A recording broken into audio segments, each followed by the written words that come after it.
Assalamualaikum warahmatullahi wabarakatuh. This is Ewako Podcast, Politeknik Penerbangan Makassar.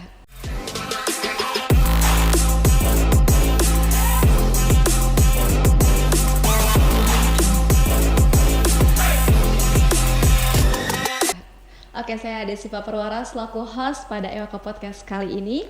Nah, berbincang tentang Indonesia. Indonesia ini merupakan negara kepulauan yang terdiri dari berbagai suku, ras, agama, dan juga bahasa.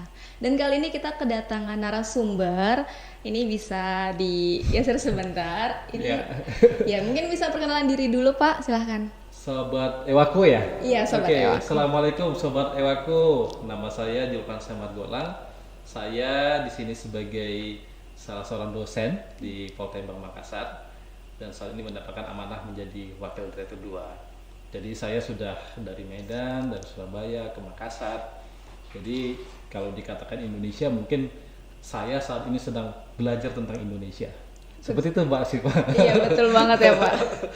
Bapak ini Julfansyah Margolang ini berasal dari Medan, betul? Medan, betul. Iya, dari Medan, terus sekarang juga kemarin penempatan di Surabaya dan sekarang penempatan di Makassar. Makassar ya. Mungkin Bapak udah ngerasain kayak berbagai daerah yang beda-beda gitu ya Pak. Gimana sih pengalaman Bapak tinggal di daerah yang berbeda-beda ini Pak? Apakah adaptasinya susah atau bagaimana?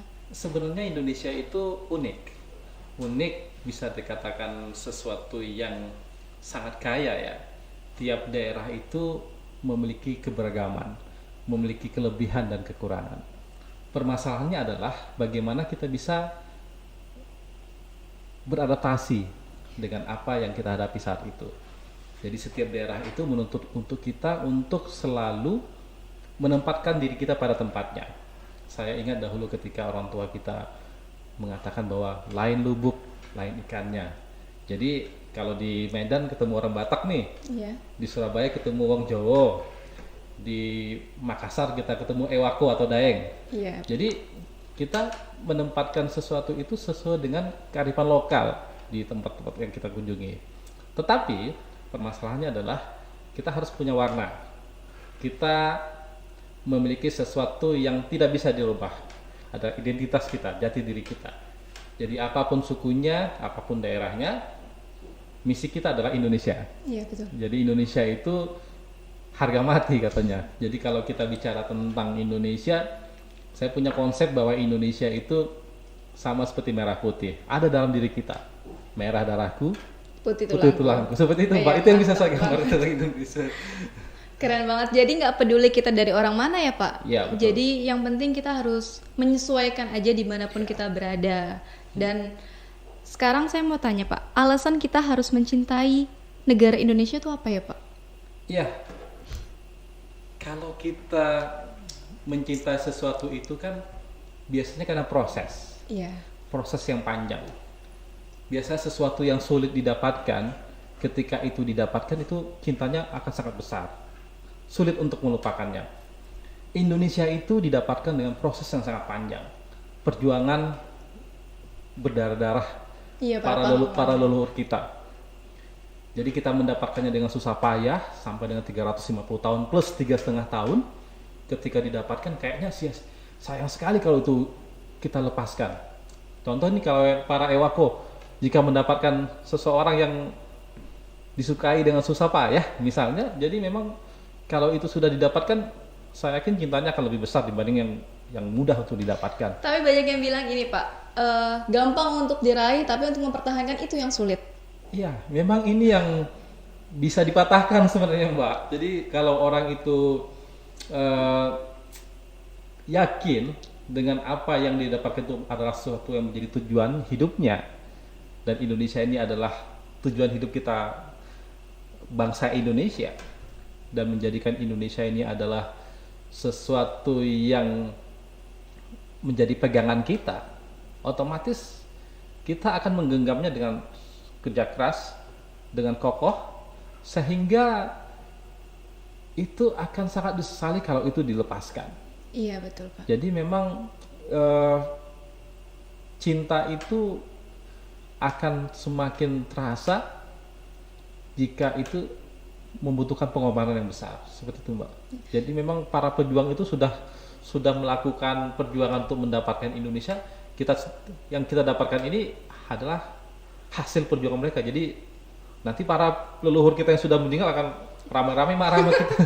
Intinya kita nggak boleh mengecewakan ya Pak ya. Kita nggak boleh ngecewakan apa yang sudah diperjuangkan sama leluhur-leluhur kita kemarin gitu ya Pak.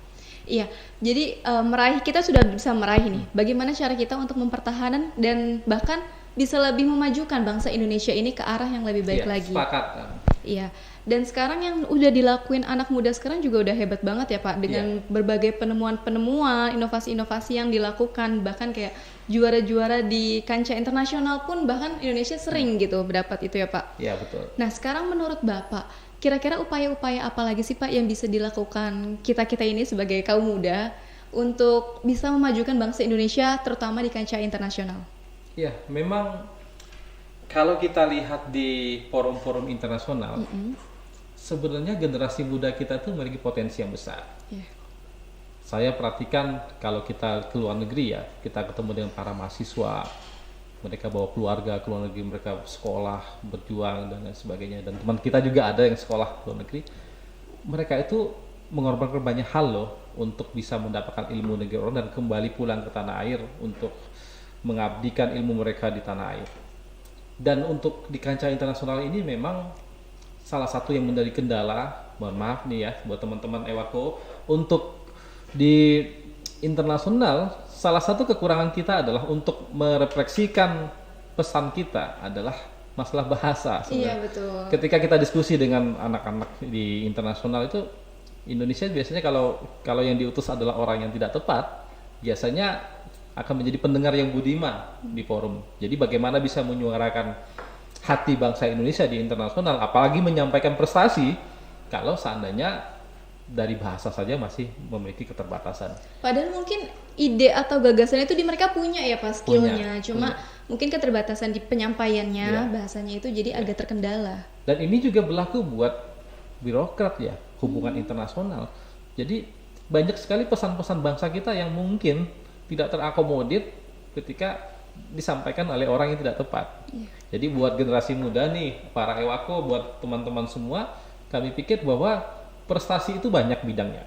Bukan hanya seperti sampaikan tadi, tetapi bisa di bidang seni, di bidang iptek, dan juga di bidang sosial budaya misalnya. Banyak juga anak-anak atau yang olahraga juga, yang kita bisa katakan juara di bidang olahraga sepak bola.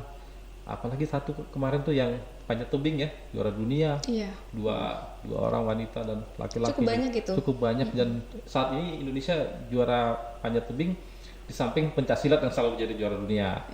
Wusu, bulu tangkis dan mungkin kurang bolanya aja ya Pak. Bola. Kalau bola mungkin saat ini mungkin masih di level Asia Tenggara ya. Tapi memang saya pikir ke depan bukan tidak mungkin untuk lebih maju lagi. Seperti itu Mbak Sifah. Oke Pak. Nah, sekarang ini juga ada isu-isu lagu apa Pak yang lagi diklaim sama pihak lagu yang apa ya Mbak Sifah? Saya juga saya lupa ingat ini. Tapi ada ya. Iya, ada lagu kita, lagu anak kecil yang sekarang diklaim sama nah, itu menurut Bapak gimana sih Pak? Apa kita kurang rasa memilikinya itu kurang atau bagaimana sehingga ini bisa diklaim sama negara lain? Sebenarnya ada prosedur untuk memperkenalkan budaya itu atau sesuatu hak kekayaan intelektual itu menjadi sesuatu yang formal. Misalnya kita bisa daftarkan di HKI kalau nasional. Kalau di internasional mungkin bisa ke UNESCO. Saya ingat Pak lagunya Pak. Iya. Lagu Halo Halo Bandung. Halo Halo Bandung ya. Sampai juga seperti batik, wayang dan lain sebagainya itu kan diklaim juga di negara sebelah. Ya sebelah lah.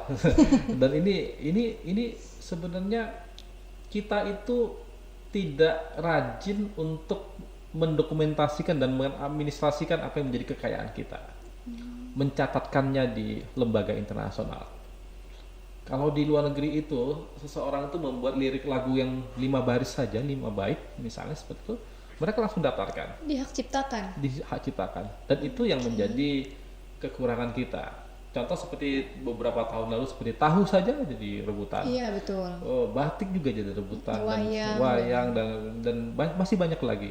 Karena di Asia Tenggara ini orang-orang memiliki budaya yang hampir mirip, hampir sama, sehingga peluang untuk saling klaim itu akan terjadi. Jadi untuk itu buat teman-teman semua, Ewako, jika punya karya tolong didaftarkan segera. Jangan lupa untuk menjadi menjadi kepemilikan. Saya ingat kalau saya kemarin buat judul satu artikel, saya daftarkan di HKI misalnya, itu 70 tahun setelah kita meninggal tuh masih menjadi hak milik kita. Hak milik kita ya Pak. Mungkin Bapak ada tips and trick Pak bagaimana prosedur-prosedur untuk mendaftarkan hak cipta itu? Iya, kunjungi saja situsnya HKI ya. Secara elektronik di website, daftarkan apa yang menjadi kekayaan kita. Bisa berupa HKI biasa, bisa berupa merek, bisa berupa hak paten dan macam-macam lagi yang bisa kita dapatkan ke lembaga tersebut. Kalau pribadi bayar yang 400.000 misalnya, kalau lembaga pemerintah 200.000. Sampai di spill loh harganya ini ya. Jadi emang informasi yang sangat berguna banget buat sobat Ewako ya Pak. Seperti itu. Jadi memang hal seperti ini perlu untuk jadi pengetahuan kita semua, karena suatu ketika seseorang itu akan merasakan manfaatnya. Ini seperti investasi jangka panjang. Iya. Saya ingat itu tokoh kita Bapak B.J. Habibie almarhum itu, beliau itu memiliki hak paten terkait pesawat terbang. Oh iya betul Pak. Ya, hukum teori crack-nya itu. Ya, dan itu yang justru penghasilan beliau lebih besar dari royalti yang beliau terima dari karya beliau mungkin dibanding yang lain. Dan itu sampai sekarang anak cucu beliau menikmati hasil karya beliau. Jadi buat kita semua ini bisa menjadi contoh, sehingga apa yang kita kerjakan saat ini bisa bermanfaat buat keluarga kita, saudara kita, dan juga bangsa negara kita di masa yang akan datang. Dalam waktu yang jangka panjang seperti itu Pak. Iya. Mungkin ini juga berlaku kayak misalnya website atau kayak Google itu kan punya hak cipta ya Pak. Iya. Dan itu kalau misalnya peruntukannya kita pakai nih, semua orang di dunia ini memakai aplikasi Google, itu kan dia pasti ada royalti yang bisa didapatkan bagi pencipta Google ini kan ya Pak. Iya. Dan beda lagi kalau misalnya pencipta Google ini tidak mendaftarkan, itu kan mungkin bisa dia tidak mendapatkan royalti apapun gitu ya Pak. Semuanya pasti akan mendapatkan manfaat dari apa yang dilakukan sebelumnya. Jadi memang yakinlah para Ewako, jadi karya-karya kalian saat ini pasti akan bermanfaat buat kalian di masa akan datang. Jadi lakukanlah banyak karya, apapun itu, daftarkan dan nikmati. Nikmati itu. Jangan sampai suatu ketika orang lain mengklaim, oh itu punya saya. Kita tunjukkan buktinya, oh ya ternyata kalau sistem pendaftaran itu kan yang diakui siapa yang duluan daftar. Biasanya begitu. Misalnya Indonesia mengatakan dari dulu bahwa tahu adalah milik Indonesia, tapi duluan orang yang mendaftarkan tahu, misalnya ini contoh ya. Jadi kita tidak bisa mengklaim bahwa tahu itu milik Indonesia. Tapi jika misalnya kayak kasus yang sekarang itu lagu yang tadi saya sebutkan, Halo Halo Baru itu lagi diklaim sama negara tetangga, lalu kita menunjukkan bukti kalau misalnya itu sudah hak milik kita, itu mereka otomatis mundur gitu ya Pak? Iya. Tapi kan masalahnya apa yang bisa membuktikan bahwa itu hak milik kita, itu yang harus dibuktikan. Berarti kita harus mencari di arsip. Iya. Atau kalau kita kalau debat kusir di kedai kopi, itu pertanyaannya adalah apakah di negara kalian ada kota Bandung? Pertanyaan itu debat-debat kusir lah. Oh, iya. Yang ujung-ujungnya tidak akan ada pemenang. Jadi pembuktiannya adalah tetap berupa administrasi. Berupa dokumen dan dilakukan berupa sertifikat bahwa itu milik kita. Dan hitam di atas putih itu memang penting banget ya Sobat Ewako. Jadi jangan cuma karena teman dekat atau bagaimana itu kita sepakat begitu. Kita harus menyepakati sesuatu dan harus punya buktinya hitam di atas putih. Betul. Karena kita nggak bisa tahu sifat orang seperti apa ke depannya gitu ya, untuk antisipasi kita sendiri. Karena sangat ini ya, kalau saya lihat sangat naif lah istilahnya. Ada negara yang mengakui lagu Halo Halo Bandung, padahal di negara itu tidak ada kota Bandung. Tapi kan itu liriknya dirubah Pak. Gitu ya? Iya, liriknya dirubah berarti Pak. Yang diakui itu adalah liriknya. nadanya ada atau liriknya. Iya betul. Jadi sebagian liriknya itu dirubah. Mungkin nanti setelah ini Sobat Ewaka bisa langsung search ya lagunya yang sempat di viral itu. Saya juga penasaran tuh lagunya tuh bagaimana. Jadi nanti saya juga mau ngecek tuh bisa, masih silakan, Pak. Iya betul. Iya. Oke, selain itu kan negara Indonesia terdiri dari banyak banget kekayaan ya Pak. Kekayaan yang mungkin itu bisa dimanfaatkan sendiri sebagai mata pencaharian. Tapi banyak dari kita yang memang lupa dan atau mungkin keterbatasan kita untuk bisa mempromosikan kekayaan itu sendiri. Nah, jadi banyak dari kita ini yang bahkan menjadi tenaga kerja bukan menjadi seorang yang menciptakan lapangan pekerjaan. Padahal kita banyak kayak destinasi wisata, kita bisa menjadi tour guide di situ atau bagaimana. Itu justru tuh kayak di Bali banyak sekali wisata-wisata yang justru dimiliki sama orang-orang turis begitu Pak. Orang asing lalu dia buka usaha wisata di Bali, destinasi-destinasi begitu, dan tour guide itu orang Balinya lokal gitu Pak. Itu menurut Bapak gimana sih Pak? Apa yang harus kita lakuin untuk menghancurkan stigma-stigma kayak gitu Pak? Sebenarnya ini bebannya ini ada di kaula muda sebenarnya. Kalau generasi yang tua kita biarkan aja mereka istirahat ya. Kalau yang muda itu saya pikir dengan masa milenial saat ini, anak muda kan kreatif nih Mbak. Mereka pasti memiliki ide-ide yang cemerlang untuk bisa mengantisipasi pergeseran zaman saat ini. Yang dari awalnya penonton menjadi pemain. Biasanya penonton tuh lebih enak, baik bisa komentar. Netizen ya. Tapi kalau sudah jadi pemain, sudah jadi pelaku, itu dia yang dikomentari. Gerakannya akan terbatas karena akan dikomentari orang. Saya teringat bahwa kalau yang namanya lapangan pekerjaan itu kan tidak hanya kita menjadi pekerja. Jadi ada yang disebut sebagai sektor mikro. Mikro itu usaha-usaha kecil yang bisa dilakukan oleh anak-anak muda yang notabene-nya mereka menciptakan lapangan pekerjaan dan suatu ketika mereka juga bisa merekrut orang lain untuk melakukannya. Jadi buat teman-teman Ewako, ayo dong kita sama-sama nih, kita gali potensi yang ada di tempat kita semua. Misalnya kalau kita tinggal di daerah yang punya potensi wisata, kita aktifkan sektor mikronya. Misalnya seperti ini, kita punya rumah, rumahnya dijadikan penginapan murah misalnya, 2 kamar, 3 kamar, guest house, nanti dipublikasikan di media online melalui Facebook, melalui Instagram dan lain sebagainya. Itu gampang. Sekarang udah ada yang pintu warna merah itu, yang pintu warna kita sensor ya. Dia tuh nggak punya hotel sebenarnya. Dia hanya punya aplikasi, kalau kita sebut sebagai sekarang namanya startup ya, aplikasi dan notabene-nya adalah mereka itu memanfaatkan apa yang ada. Kenapa tidak kita bangun dari diri kita, potensi yang ada di kita dan kondisi alam. Misalnya kalau kita berada di daerah pertanian, anak-anak muda itu bisa membantu para petani. Mungkin anak muda kan jarang mau jadi petani nih. Mereka ambil wilayah bagaimana promosi dan distribusinya, pemasarannya. Jadi anak-anak muda itu bisa berkembang.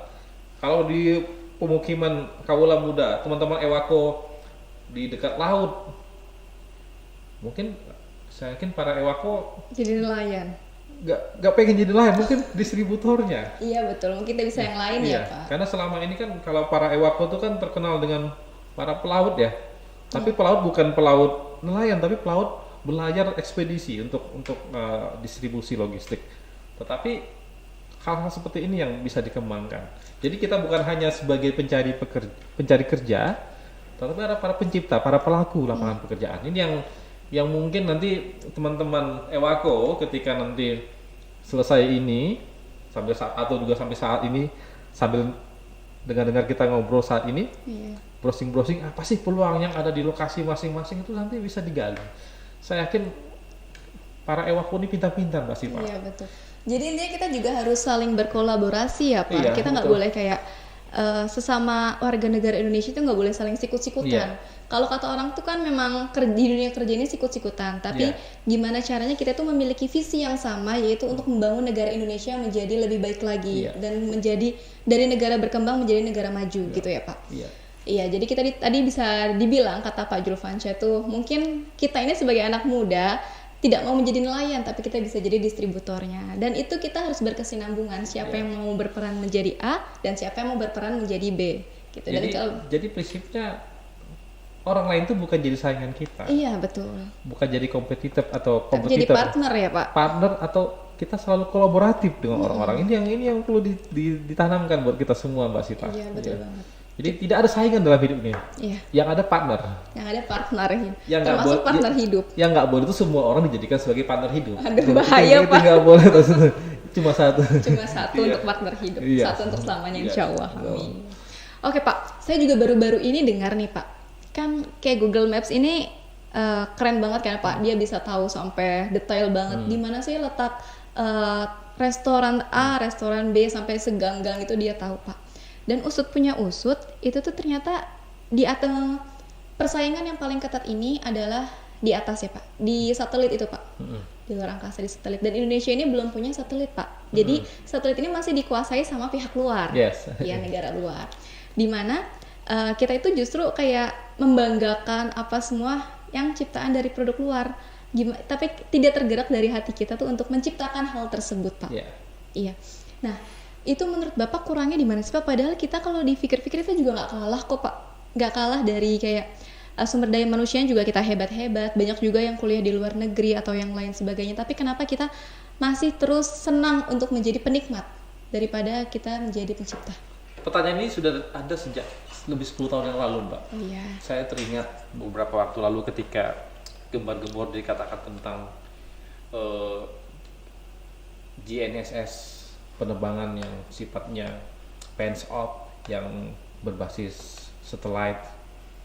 Ketika saat itu sedang ada simposium tersebut, ada muncul pertanyaan dari salah satu audiens bahwa mereka bertanya tentang, sekarang kan satelit itu milik Amerika, milik Rusia, Eropa, dan milik Cina dan India dan Jepang. Sekarang boleh-boleh aja nih kalau kita menggunakan satelit untuk terbang dan bernavigasi di darat juga, itu kan masih free. Coba bayangkan suatu ketika bahwa setiap kita bernavigasi itu dipungut biaya, syukur-syukur murah. Apalagi nanti suatu ketika kita bernavigasi pakai Google Maps, itu kita dipungut dengan biaya tinggi. Suatu ketika kita akan jadi diperbudak oleh orang. Dan kita sudah kecanduan dan ketergantungan. Kalau dulu kan kalau kita jalan itu kan kita bertanya sama orang, banyak bertanya atau nggak mau bertanya, susah di jalan gitu ya. Tidak mau bertanya, jalan-jalan gitu. Jadi memang hal seperti ini memang menjadi PR besar, terutama ketika kita ketergantungan dengan teknologi negara asing. Itu sama seperti masif, bahaya yang laten, jangka panjang nanti akan suatu ketika akan memberikan efek yang buruk.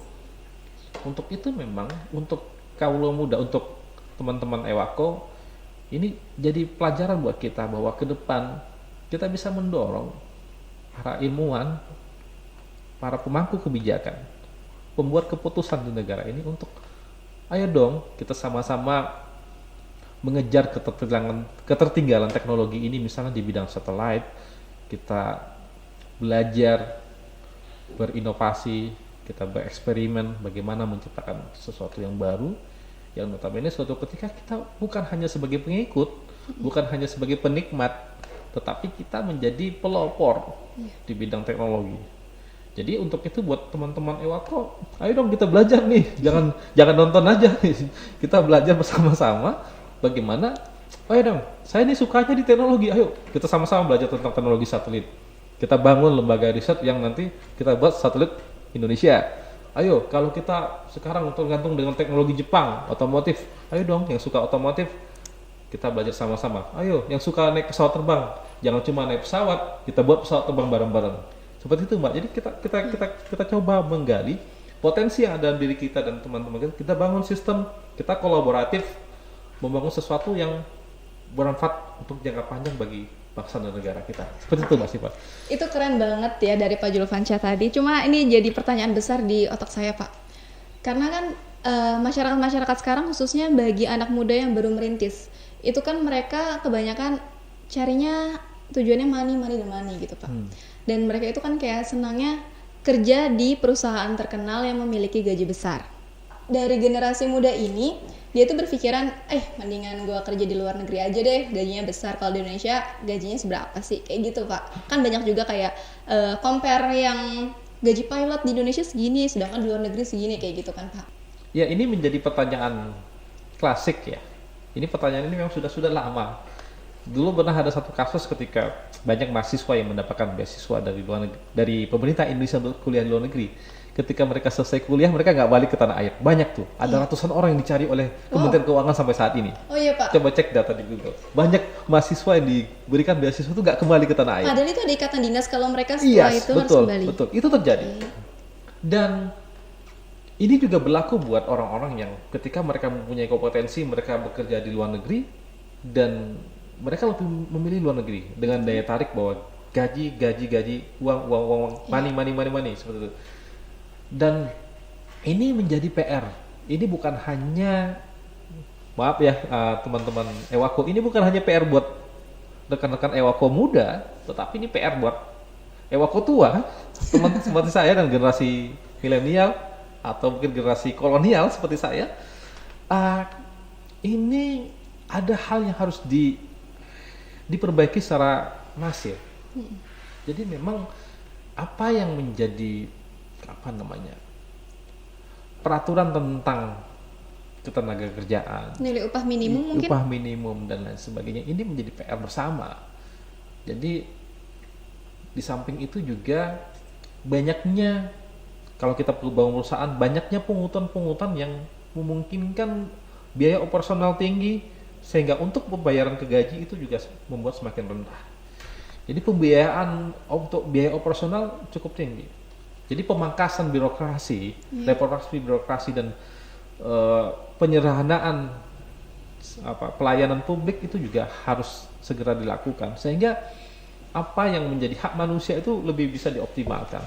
Sekarang tuh banyak pembiayaan tuh hilang entah kemana, ke cloud, ke awan-awanan, ke segalanya. Jadi memang ini menjadi PR bersama, dan mungkin bisa jadi ini PR buat pemimpin negara kita, Presiden Indonesia, baik yang sekarang maupun yang akan datang. Kita kasih mungkin dengan talks, dengan kita bincang-bincang podcast seperti ini, mungkin ada capres atau cawapres yang mendengar jadi bisa jadi inspirasi buat mereka. Seperti itu Mbak Siva. Gimana caranya kayak orang-orang di luar negeri justru berbondong-bondong datang ke Indonesia untuk menjadi tenaga kerja di Indonesia dan memajukan negara Indonesia. Itu ya harapan kita ke depannya menuju Indonesia 2024. Sepakat. Atau Indonesia emas ya Pak. Iya. Oke. Tadi saya mau ngomong apa, saya lupa. Oke Pak. Nanti kalau Mbak Siva yang nggak nanya, saya yang nanya. Ada yang mau tanya apa Pak? Bahaya ini kalau ditanya balik. Iya. Oke Pak, tadi kan sudah tentang Indonesia kayak gitu Pak. Nah sekarang kita mau balik lagi, bagaimana sih Pak caranya sekarang ini? Saya pernah lihat Pak fashion show yang mereka memakai batik. Yes. Tapi padahal Indonesia sendiri di sini padahal sudah menerapkan hari batik ya Pak. Kayak misalnya setiap hari Kamis kita mau pakai batik. Kalau misalnya untuk sekolah, anak sekolah. Yes. Kalau pegawai itu biasanya setiap hari Selasa, begitu ya Pak. Nah tapi untuk kayak jalan-jalan atau untuk ke mall, untuk acara-acara non formal itu banyak dari kita yang tidak suka atau bahkan malu menggunakan batik. Padahal batik itu sangat dicintai di luar. Bahkan harganya itu juga justru mahal sekali itu batik. Itu gimana sih Pak pendapat Bapak? Iya memang bagaimana mencintai produk dalam negeri ini memang bukan sesuatu yang bisa dipaksakan, tapi berasal dari hati yang paling dalam. Itu rasa cinta, itu masalah rasa. Rasa itu kan dimulai ketika kita dari kecil. Proses itu sangat panjang. Bagaimana kita mencintai negara kita, mencintai apa yang menjadi tujuan bangsa, sehingga kita mencintai apa-apa yang dihasilkan oleh bangsa ini adalah proses yang panjang. Bagaimana kita mempelajari bagaimana orang-orang memperjuangkan bangsa ini. Jadi untuk masalah batik, memang batik itu kan sesuatu, kalau teman-teman Ewako muda mungkin menganggap batik itu sesuatu yang sifatnya klasik dan tua. Mungkin bisa disikapi Mbak Siva bahwa batik itu coba dong sesekali dibuat stylish yang kekinian atau gaul gitu, mungkin ini ide-ide segar mungkin yang mungkin ya dibuat lebih modern, lebih layak dipakai oleh generasi muda sambil nongkrong-nongkrong di kafe sambil wifi-an, pakai sambil browsing, mereka bisa pakai batik. Dan ini bukan dibutuhkan kreativitas saya pikir. Dan ini mungkin bisa jadi PR para desainer ya Pak? Iya betul. Jadi jangan hanya salahkan teman-teman Ewako, maaf kalian saya bela. jangan salahkan teman-teman, Tapi memang dibutuh kreativitas. Iya. Kalau selesai saya dikasih batik bagaimanapun, saya mau. Apalagi gratis kan? Iya, Saya betul. pakai. Jadi kalau yang muda-muda belum tentu. Mereka butuh sesuatu yang nyaman dan menarik. Ya, apalagi sekarang nih zamannya sosial media ya berkata ya. Iya. Jadi lucu sedikit foto, Iya. lucu sedikit foto. Jadi di sini Iya. peran desainer itu emang sangat penting banget ya Pak. Iya, Gimana betul. caranya kita menciptakan pakaian-pakaian busana-busana yang sangat menarik dan juga sangat berkualitas begitu Iya. bagi generasi muda saat ini. Selain berkualitas, telah juga harganya yang affordable gitu. Jadi Iya. supaya bisa dimiliki oleh semua kalangan gitu, bukan Dan cuma jangan kalangan mahal. atas. Iya. Biasanya kalau teman-teman Ewako muda, tahulah saya dompetnya berapa. Iya, betul. Jangan diberikan udah stylish, tapi harganya mencekik leher. Kasihan. Nggak dibeli juga nanti Pak. yang bagus dan murah. Iya. Catat ya, bagus dan murah ya. Bagus Seperti dan itu. murah. Iya. Ini jadi PR-nya para desainer juga yang terpusing Pak cari Iya. bahannya kayak gimana Pak Iya. bagus dan murah. Iya, jadi memang ini PR bersama. Iya PR bersama. Jadi kecintaan itu memang tidak muncul dengan dan kecintaan itu nggak bisa dipaksa, Mbak. Iya. Butuh proses. Jadi kalau Anda dipaksa itu memang gimana ya? Tersiksa lah. Agak sulit ya Iya. kalau dipaksa itu. Apalagi masalah yang tadi di awal kita bicarakan itu nggak boleh dipaksa memang. siap. Seperti itu, Mbak. Iya. Apalagi masalah hati itu nggak bisa dipaksa ya Iya. Sobat Ewako Iya. ya. Butuh proses. Butuh proses dan butuh dari hati Iya, nurani. betul. Oke Pak. Terakhir nih Pak untuk closing statement Bapak. Gimana sih mungkin Bapak ada pesan-kesan untuk Sobat Ewako di luar sana untuk agar lebih mencintai produk-produk Indonesia. Iya. Produk Indonesia itu adalah produk yang dihasilkan oleh orang-orang yang mencintai bangsanya. Otomatis yang boleh memakai produk Indonesia itu adalah orang-orang yang mencintai bangsanya juga. Jadi semuanya itu ibaratkan komunikasi satu frekuensi. Jadi kecintaan itu akan ketemu dengan cinta yang sama. Jadi memang dan ini yang dibutuhkan buat kita semua bahwa kita harus yakin bahwa produk Indonesia itu dihasilkan oleh orang-orang yang mencintai bangsa Indonesia. Jadi kita mencintai Indonesia secara bersama-sama dan yakinlah ketika kita memakai produk-produk Indonesia yang diuntungkan, yang dimakmurkan, yang dikaryakan adalah orang-orang yang kita cintai, mencintai Indonesia yang sama.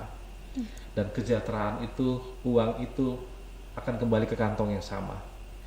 Dan ketika kita mencintai produk Indonesia, kita adalah orang-orang yang kolaboratif dalam rangka mencari kesejahteraan yang bersama-sama. Demikian Mbak Siva.